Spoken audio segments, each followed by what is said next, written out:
तो गाइज आज मैंने सैयारा मूवी देखी और सोचा उसमें से जो इंपॉर्टेंट लाइफ लेसन हो सकते हैं वो आपके साथ शेयर करूं, है ना। क्योंकि था उसमें सीखने को बहुत कुछ था और हिट तो करी, वो इमोशनली हिट कर रही है मूवी, है ना। क्योंकि मैं देख रहा था इतने मीम्स बनते थे ये सब, मैं सोचता था कि क्या मतलब है ऐसी बात, तो वो बात तो थी उसमें। अब देखते हैं वो क्या ऐसी बात थी जो टच कर गई, है ना। तो पहला पॉइंट था बी इमोशनली ऑनेस्ट का। कहने का मतलब ये है कि जैसे स्टार्टिंग में आप देखोगे ना मूवी में, तो उस बंदे के साथ क्या हो रहा होता है, वो अपने जो भी इमोशंस थे उसको दबा के रख के बैठा हुआ होता है और ऐसी लाइफ को डील कर रहा होता है, और जिसके चलते वो अपने फादर के साथ भी अच्छे से रिएक्ट नहीं करता, रिस्पेक्ट नहीं करता। अगर वो इमोशनली स्टेबल होता या अपने आप को इमोशनली ऑनेस्ट होता, अपने दुख को बता रहा होता, तो उसके लिए चीज़ें हल्की हो जाती, जो कि आगे मूवी में हुई भी, है ना। जब उसके आने के बाद, हीरोइन के आने के बाद यही चीज़ हुई कि आगे प्रॉब्लम सॉल्व हुई था।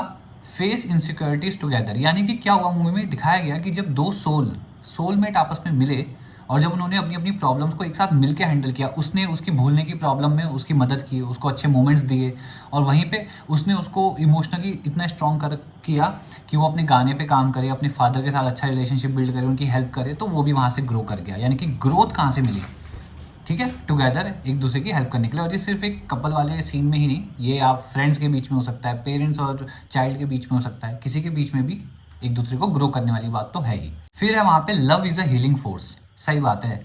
जब लव था, लव मतलब बेसिकली क्या हुआ, लव मतलब दूसरे के लिए अच्छा सोचना, दूसरे के लिए कुछ करना, है ना, दूसरे को अपलिफ्ट करना, तो वही था। उसी फोर्स से क्या हुआ, चीज़ें अच्छी होने लगी, लोग हील होने लगे, ठीक है, दोनों उनकी फैमिली सब चीज़ें अच्छी होने लगी, तो love is a healing force. अच्छा, फिर था ऑथेंटिसिटी विंस। मतलब अगर आप देखोगे, अगर आप जेन्युइन हो, अब यहाँ पे बात आ रही है उस आर्टिस्ट के आर्ट को लेकर के, क्योंकि वो अपने काम को लेकर के सच्चा था, ठीक है, और उसके पास वो रियल स्किल्स थी, वो प्लेटफॉर्म पे ला रहा था, उसकी सच्चाई तो थी जो क्राउड को उसकी तरफ खींच लाई कि हाँ भाई ये वो। एट द एंड फिर सैयारा कितना बिगेस्ट मैसिव हिट होता है, और वो हर जगह पे जा जाकर अलग अलग जगह पे शोज इसलिए करता है क्योंकि उसको पता होता है वो जो भी एक्ट्रेस थी वो उसको भूल चुकी है।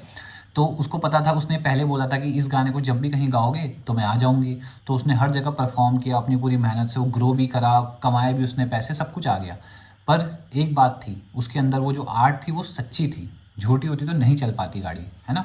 और ऐसा दूसरे आर्टिस्टों को उसमें दिखाया भी, जिनके अंदर सच्चाई नहीं थी वो चले भी नहीं, उनकी मौकरी कर दी, उनको मजाक बना के दिखा दिया, ठीक है। तो फोकस किस चीज़ पर डाला हमने, किस वैल्यू पे, जेन्युइन। फिर एक पॉइंट था relationships need effort.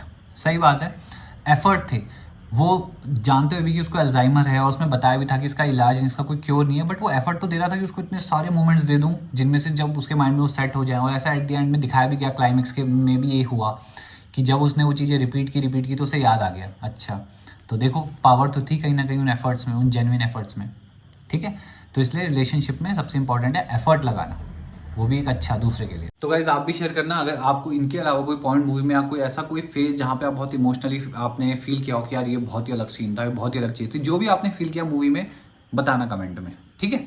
Thank you so much for watching, bye, subscribe.